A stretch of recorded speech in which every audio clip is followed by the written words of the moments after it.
ابو سفیان کو کیسر روم نے، ہرکل نے اپنے دربار میں کھڑا کر کے کہا ابو سفیان ابھی کلمہ نہیں پڑھتے تھے، تمہارا کوئی رشتہ ہے نبی پاک سے جنہوں نے مجھے بھی خط لکھا ہے کہ مسلمان ہو جاؤ؟ کہنے لگے ہاں میں چچا ہوں رشتے میں۔ کہا وہ کیسے ہیں پیغمبر؟ تو ابو سفیان کہتے ہیں چونکہ میں مخالف تھا، میں نے وہ ساری باتیں کی جو ہم ان کے خلاف کرتے تھے۔ اس نے آخری بات پوچھی، اس نے کہا ابو سفیان یہ بتا کہ وہ جنہوں نے اعلان نبوت کیا ہے کیا کبھی انہوں نے جھوٹ بھی بولا ہے؟ ابو سفیان کہتے ہیں کہ 1 منٹ کے لیے میں نے کہا کہہ دوں،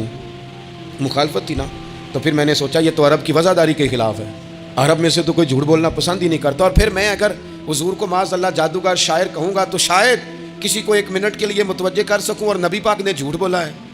یہ تو مانے گا ہی کوئی نہیں۔ کہتے ہیں بادشاہ نے پھر زور دے کے کہا سردار بتاتے کیوں نہیں، کیا کبھی انہوں نے جھوٹ بھی بولا ہے؟ تو ابو سفیان کہتے ہیں میرے ہاتھ میں چھڑی تھی، میں نے زور سے زمین پہ ماری، میں نے کہا وہ میرے رشتے میں بھتیجے ہیں، میری سخت مخالفت ہے،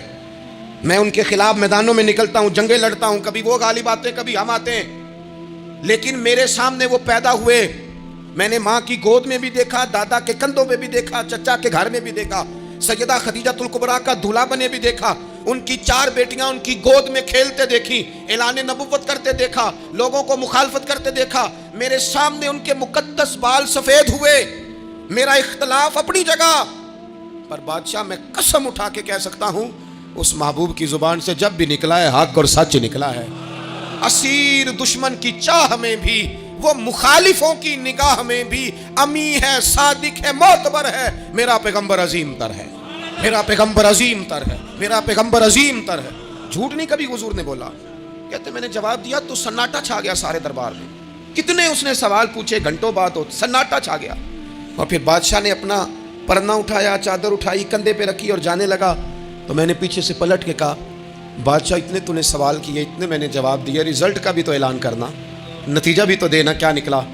تو کہتے ہیں وہ جا رہا تھا، وہیں کھڑے کھڑے اس نے چہرہ میری طرف پھیرا اور کہنے لگا سردار نتیجہ تو نکل آیا ہے، رزلٹ تو نکل آیا۔ جس بندے نے کبھی بندوں سے جھوٹ نہیں بولا وہ یہ جھوٹ کیوں بولے گا کہ میں اللہ کا رسول بن کے آیا ہوں؟ نتیجہ تو نکل آیا، بات تو کلیئر ہو گئی، اب آگے کیا جانا ہے؟